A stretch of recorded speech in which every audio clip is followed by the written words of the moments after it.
Mercedes hoy, Mercedes González. Cuando salimos ayer de la conferencia, de estar con Mercedes, ella decía, yo no tengo tanto recorrido. De viajes.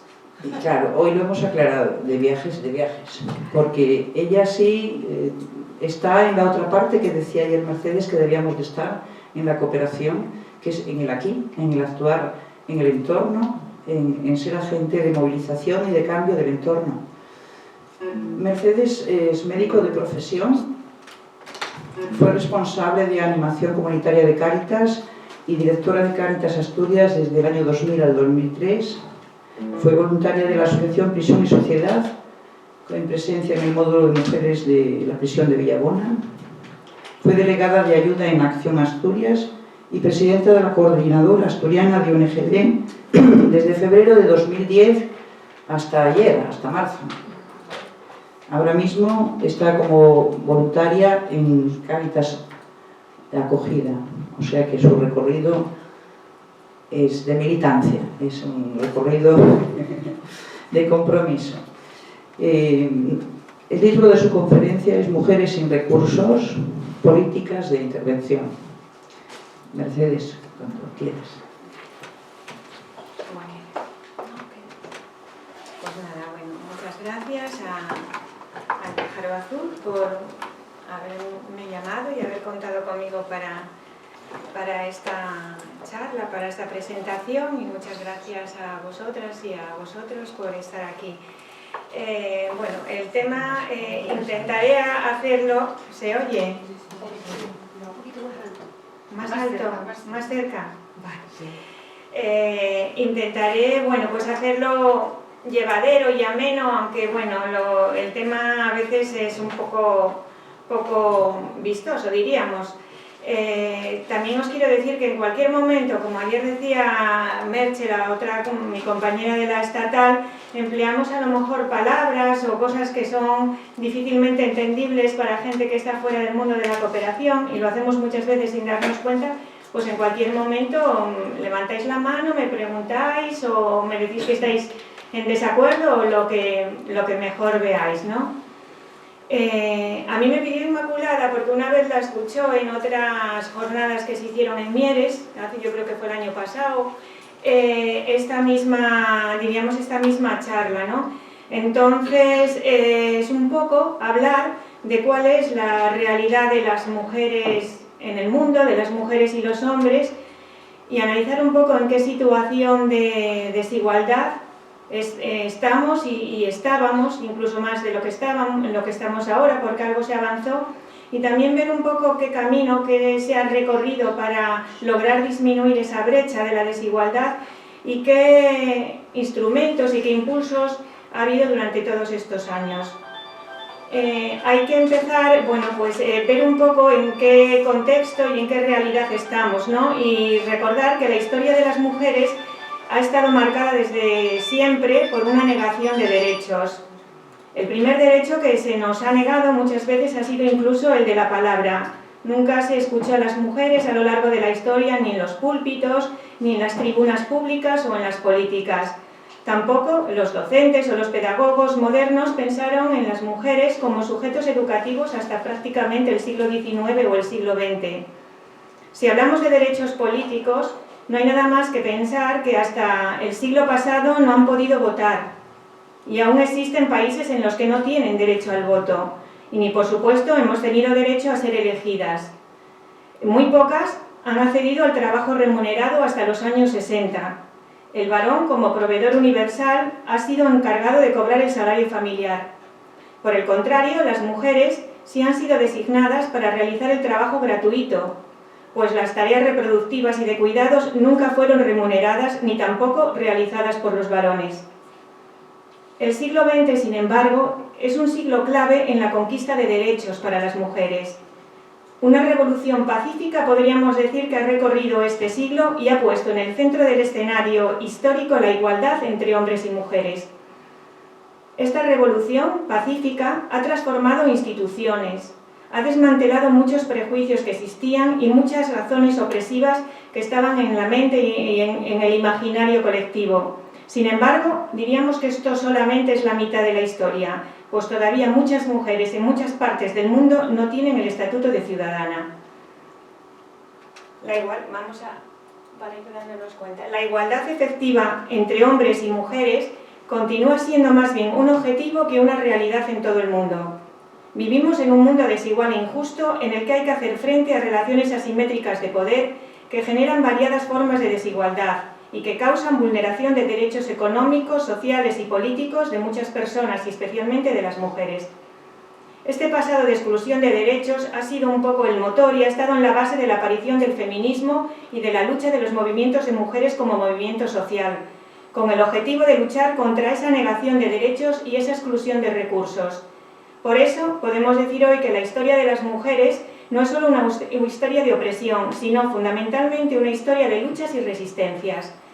Mientras que en algunas partes del mundo muchas mujeres son sometidas a humillaciones y a discriminaciones, hay en otras muchas regiones donde decenas de miles están luchando colectivamente para conseguir derechos que ya tienen y ejercen los varones. Tenemos que seguir persistiendo en este trabajo, en esta lucha por la igualdad.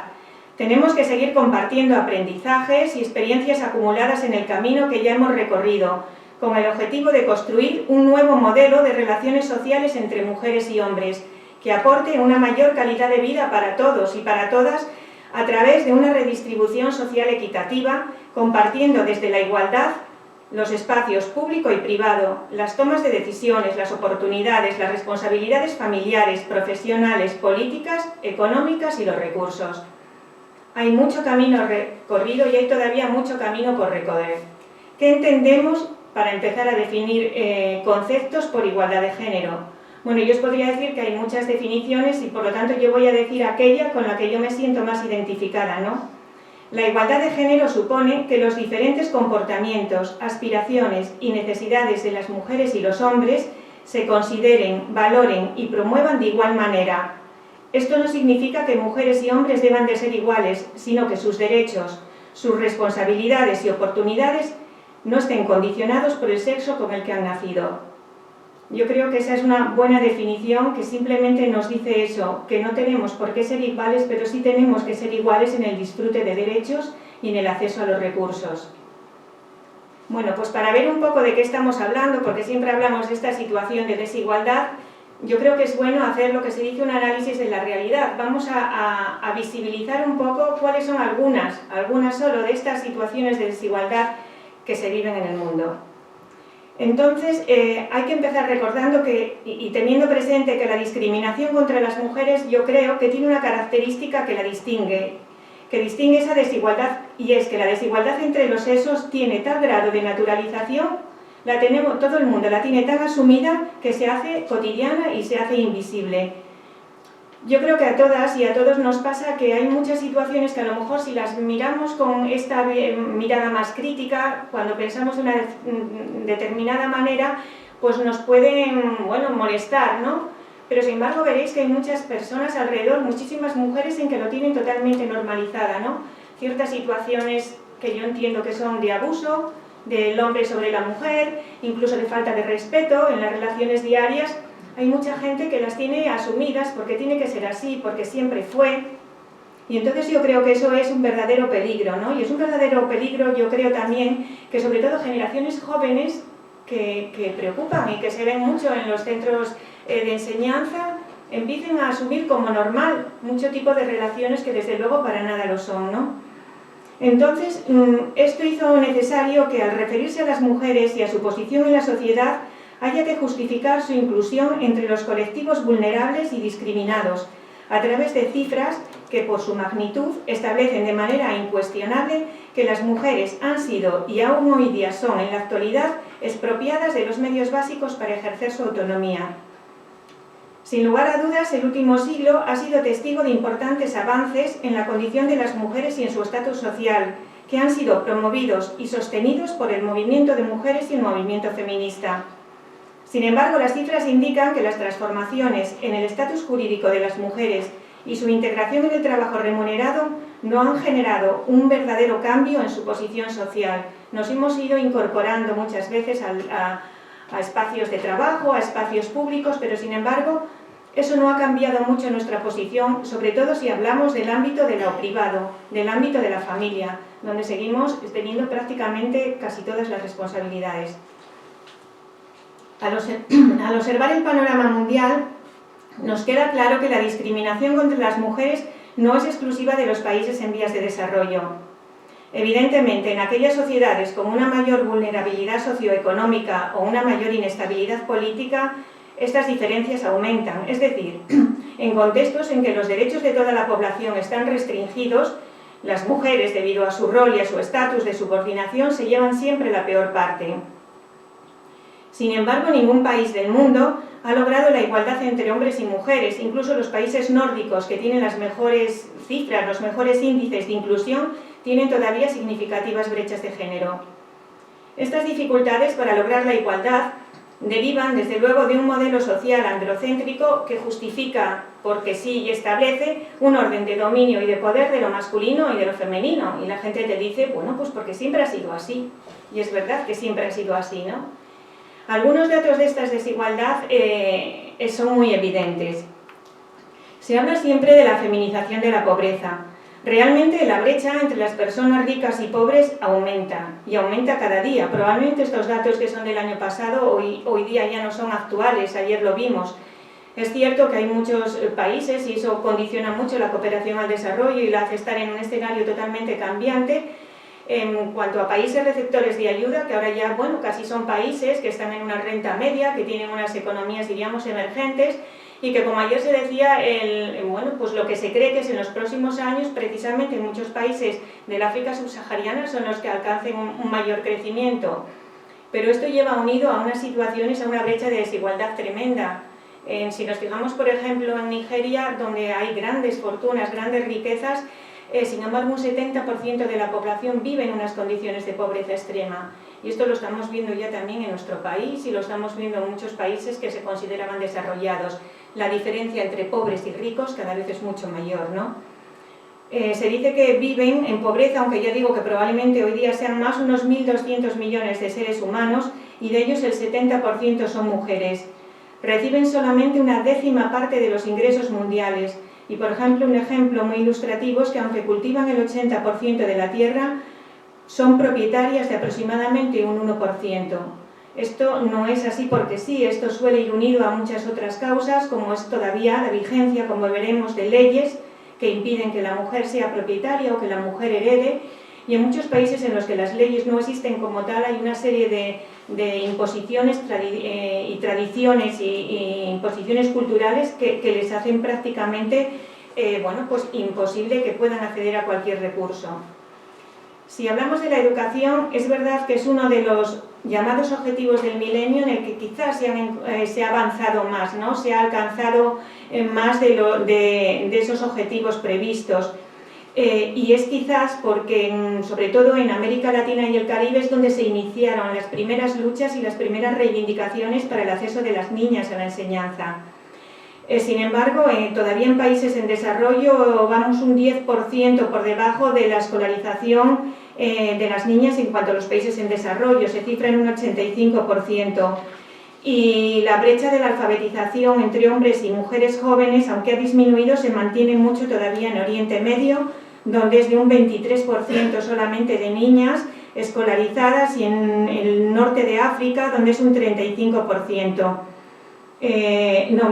Esto sería en el África subsahariana y en el Asia meridional.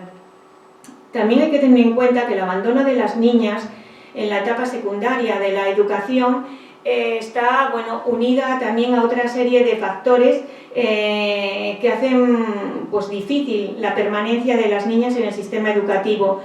Y un ejemplo que, bueno, cualquiera que trabaje en África o en Centroamérica fundamentalmente se encuentra, y te lo cuentan muchas veces, es el abandono de las niñas por las agresiones sexuales que sufren en el trayecto desde su casa a los centros de enseñanza. Son además agresiones sexuales que tienen unas consecuencias terribles en la vida de las niñas, que son apartadas ya para siempre del sistema educativo, son recluidas en sus familias, y además con una total impunidad para el agresor, que incluso muchas veces es algún profesor del centro, y no tiene ningún tipo de penalización, o sea, es algo que está, bueno, pues si no permitido, por lo menos se oculta, ¿no? Es algo que está totalmente silenciado. De los 72 millones de niñas y niños en edad escolar primaria que no asisten a la escuela, estamos hablando en estos tiempos de que hay 72 millones de niños que no están escolarizados, un 57% son niñas. Y según la ONU, se dice que más de 100 millones de niñas realizan trabajo infantil, principalmente dedicadas al servicio doméstico, unas veces al cuidado de su propia familia, de sus hermanos más pequeños, de las tareas del hogar, y otras veces empleadas por cuenta ajena, niñas con 12 años, 10 años, que ya son empleadas domésticas, y también a labores agrícolas. Y luego, pues, es algo que se ha vencido, pero que todavía hay mucha resistencia a que, bueno, las niñas, cuando ya se empiezan a considerar adolescentes, los padres fundamentalmente las dejan seguir asistiendo a la escuela y, sin embargo, se tengan que dedicar a las tareas del cuidado de sus hermanos o del hogar. En cuanto a la incorporación de las mujeres al trabajo remunerado, aunque se ha ido consiguiendo poco a poco la incorporación a este trabajo, hay que recordar que son trabajos, bueno, pues, de una gran precariedad, trabajos de pocas horas, con empleos que repiten y tienden a repetir muchas veces el rol de las mujeres, ¿no? Es muy difícil que las mujeres, sobre todo hablamos de países en desarrollo, accedan a trabajos que han estado habitualmente, bueno, pues pensados para los hombres, y suelen reproducir los trabajos de cuidado de pequeños huertos familiares, agricultura, comercio en mercados próximos, con la dificultad que también se encuentran porque todavía muchas mujeres son analfabetas, con lo que son engañadas en los intercambios comerciales, tienen mucha dificultad, que es lo que te cuentan ellas, para desplazarse desde sus casas o desde sus pueblos donde viven a los mercados, porque no suelen tener vehículo, no saben conducir, está mal visto que vayan con alguien. O sea, tienen una serie de condicionantes que hacen muy difícil la incorporación a ese mercado del trabajo, del trabajo remunerado. Y luego también lo que se ha visto y se ha conseguido, y que lo vemos también aquí, que es que a veces cuando se consigue esa incorporación a ese trabajo, eso no las exime para nada de seguir teniendo su trabajo en la familia, el cuidado de los hijos, de las personas que estén a su cargo, de los animales, de proveer el agua, con lo cual lo que muchas veces se ha conseguido es que la jornada laboral de las mujeres se multiplique por 2 o por 3, ¿no? Como vemos, las mujeres se consideran mano de obra barata y flexible y es muy difícil que se incorporen a los trabajos, diríamos, formales y bien remunerados, sobre todo cuando hablamos de mujeres que no han tenido tampoco un acceso a una educación, muchas veces que pueda competir con la de hombres que sí han tenido mayor acceso, ¿no? Esto hace que las mujeres que siguen, al no tener una autonomía económica, por tener un buen trabajo remunerado, siguen dependiendo económicamente de sus compañeros, de sus maridos, de los hombres de la casa, y hace que eso sea muy difícil, su independencia en decidir qué quieren hacer con sus vidas o en cualquier toma de decisión, ¿no? Ese sometimiento totalmente económico, pues es otra forma de ejercer poder y de limitar la libertad de las mujeres. No es tan diferente de lo que pasa aquí, sobre todo de lo que ha pasado aquí hasta hace muy poco tiempo. Creo que las que ya tenemos una edad y mujeres que veo que incluso son mayores que yo lo tienen que recordar perfectamente, porque todavía hoy día en mujeres que no tienen un trabajo esa situación se sigue dando, y más en momentos como los que estamos viviendo de dificultades económicas importantes. Si hablamos de la participación de las mujeres en los espacios de decisión pública, bueno, ahí vamos bastante mal, ¿no?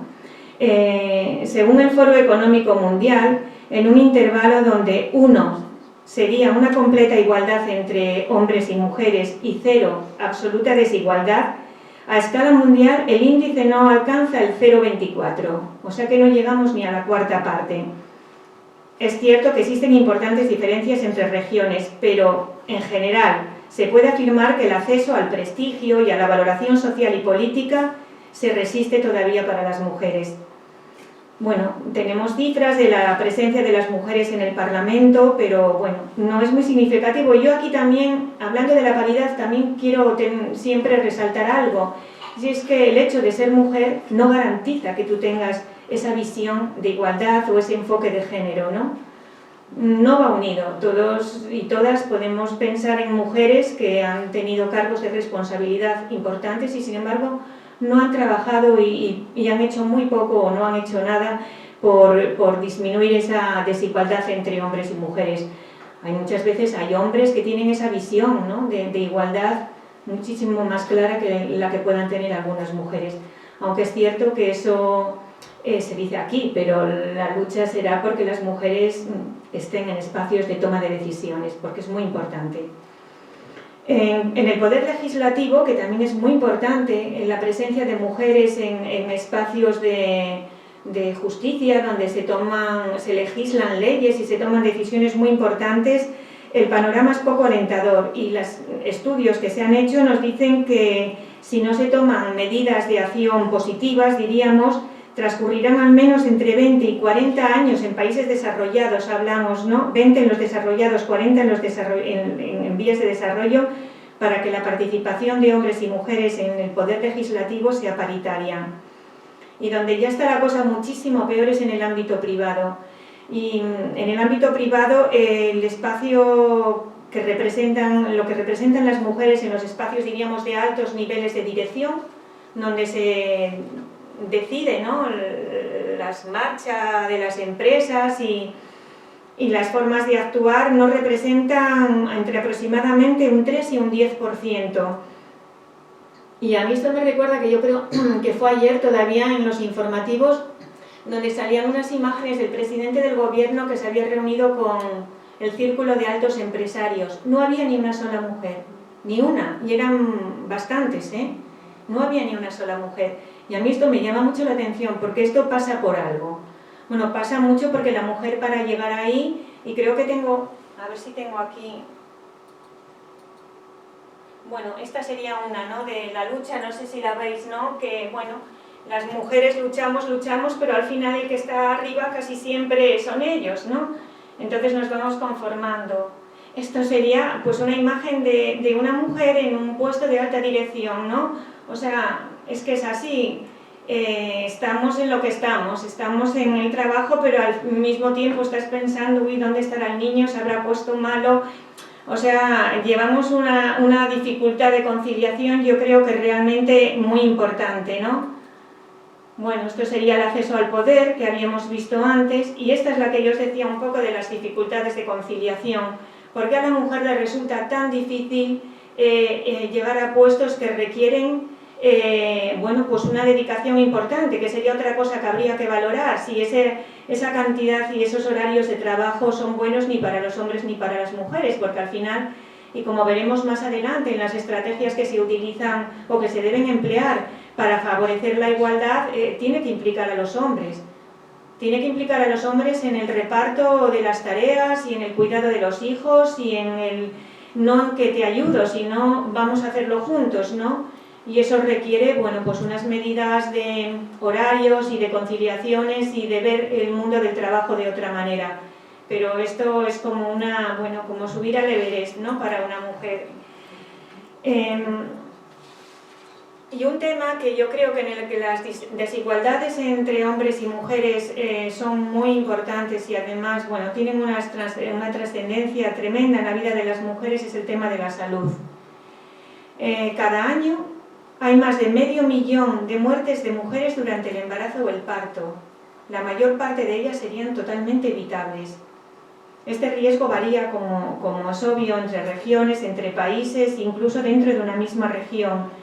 Pero en los países y en las regiones en desarrollo, el riesgo de morir que corren las mujeres por razones relativas a la maternidad triplica el de los países desarrollados. Y llegaríamos al tema, por ejemplo, que ahora estuvo y está tan en boga y tan en discusión, que es el tema del aborto, ¿no? Pero vamos a fijarnos en el aborto como un tema de salud, ¿no?, y la consecuencia que tiene para la salud de las mujeres. Anualmente se realizan en el mundo más de 41 millones de abortos, casi 42. de los cuales la mitad son abortos inseguros, que ocurren mayoritariamente en países en vías de desarrollo, todas nos podemos imaginar en qué condiciones, y que causan la muerte de 70.000 mujeres. 8 millones de mujeres, de estas que realizan abortos inseguros, tienen complicaciones que requieren tratamiento médico, pero solamente aproximadamente la mitad pueden recibirlo. Los medios para evitar embarazos no deseados y, por tanto, abortos, siguen siendo insuficientes. En el mundo hay 137 millones de mujeres que no tienen acceso a métodos eficaces de planificación familiar. No tienen información, no tienen tampoco acceso a los métodos materiales y no tienen muchísimas veces la libertad de poder utilizarlos, porque es algo que está mal visto por sus hombres y no solamente por los hombres, por el seno en el que ellas viven. Es decir, la libertad sexual y reproductiva de las mujeres está muy restringida y esto, desde luego, perjudica su autonomía personal y su posibilidad de incorporarse a la sociedad y al mundo del trabajo. Otro tema que preocupa muchísimo es la feminización del SIDA. En el África subsahariana, las mujeres representan el 60% de las mujeres adultas que viven con el SIDA. Pero la cifra que realmente preocupa es la forma tan rápida en la que está aumentando la infección en las mujeres jóvenes. El 75% de personas jóvenes entre 15 y 24 años que están infectadas por un VIH o padecen ya directamente un SIDA, el 75% son chicas, son mujeres. Una de las principales causas por las que las mujeres se infectan es por la violación. De hecho, el 30% de ellas asumen y reconocen que su primera relación sexual fue forzada.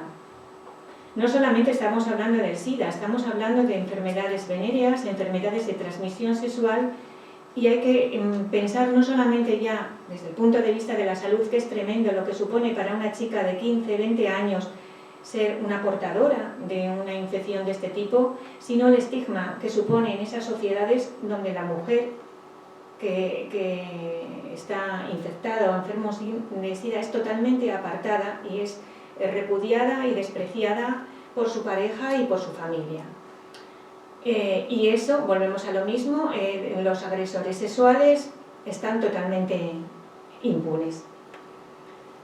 En Asia Meridional, por ejemplo, otro tema de la discriminación y de salud, y en el Asia Oriental y el Pacífico, la proporción de niñas que muere antes de los 5 años es bastante mayor que la de los niños, y esto tiene una explicación, es que las niñas son menos valoradas y por lo tanto son las últimas en la familia en recibir una alimentación adecuada y en tener acceso a los medicamentos. Si hablamos de la situación de la mujer en la vida familiar, bueno, diríamos que es algo que yo creo que nos es más cercano y que es conocido, y que la esfera de lo privado, la esfera doméstica, es un espacio privilegiado de subordinación y desigualdad para las mujeres.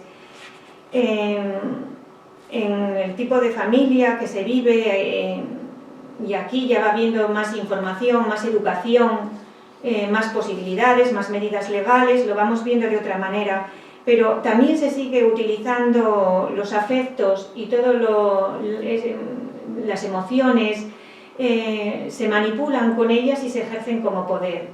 O sea, yo creo que esa es algo que las mujeres lo sentimos y que muchas veces esos afectos y esas emociones condicionan y se utilizan por parte de otras personas como dominación hacia la mujer. Y todavía estamos, incluso aquí y mucho más en países donde todavía no se ha trabajado demasiado en este aspecto, en la desigual distribución de las tareas familiares y domésticas, la desigual distribución de los cuidados de los hijos, cuidados de las personas mayores que viven en casa, reparto de tareas domésticas, utilización de algo que es muy importante y que es un recurso que se valora poco, que es el tiempo. Las mujeres casi nunca tienen tiempo para ellas mismas, tiempo de ocio, tiempo para socializar con otras personas, tiempo para poder hacer algo que te guste, que no sea un trabajo o una carga de cuidados. todavía ese recurso del tiempo no se sabe disfrutar o no se puede disfrutar por las mujeres. La vida sin violencia. Si hablamos de la violencia de género, diríamos que es quizá la forma de violencia más extendida y la forma de violencia más impune.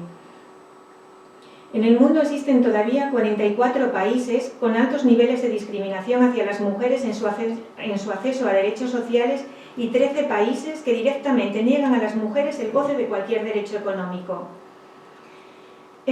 Muchas formas de violencia contra las mujeres no están tipificadas como delito. Por ejemplo, en 44 países no existen leyes que reconozcan la violación y el acoso sexual como delitos. En África subsahariana y en el Oriente Medio no existen leyes relativas a la violencia doméstica y en los países que se han logrado implantar no son eficaces porque ni se disponen recursos económicos para llevar a cabo esas leyes ni para ningún tipo de personal que pueda hacer un seguimiento, ¿no?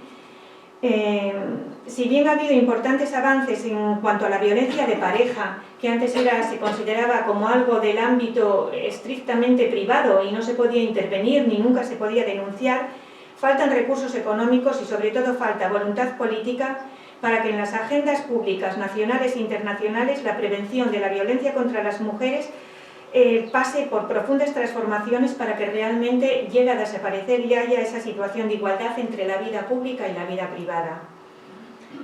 Se dice que la violencia física afecta al menos a 1 de cada 3 mujeres y niñas en el mundo.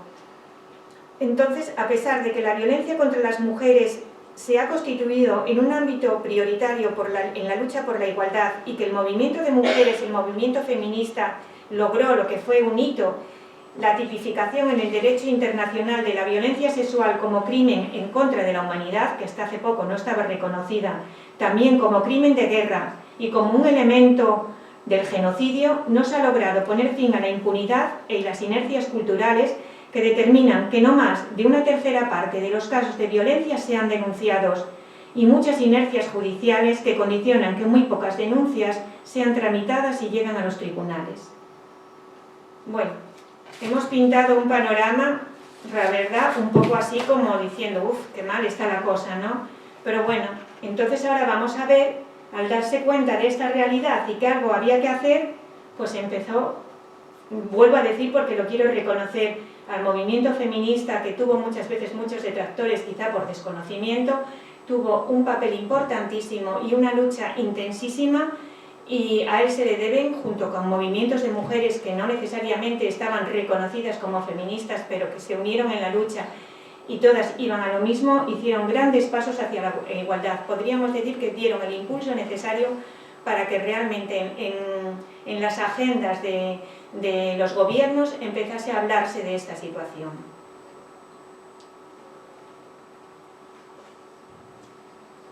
¿Cuáles son los instrumentos, diríamos, a nivel internacional que se fueron estableciendo para lograr la igualdad? Hace ya más de 3 décadas que la cooperación internacional al desarrollo se empezó a fijar en este problema. Hubo, como en todo, muchos aciertos y muchos errores, pero desde luego lo que recogimos ahora ya es un bagaje teórico y práctico de todos estos años, ¿no? Que nos llevó, bueno, pues a visibilizar y a enfocar las acciones de desarrollo de otra manera. Diríamos que uno de los primeros pasos fue en el año 1979 el CEDAW, que aprobó la Convención sobre la eliminación de todas las formas de discriminación contra la mujer. Hablamos del año 79. A partir de esta fecha, Naciones Unidas reconocía y condenaba por primera vez la discriminación ejercida contra la mujer como una violación de los derechos humanos. Es muy importante esta fecha porque establece mecanismos de evaluación y seguimiento que obligan a los estados firmantes a informar de las medidas que se han adoptado para garantizar la igualdad. Gracias a la presión ejercida por los movimientos de mujeres, la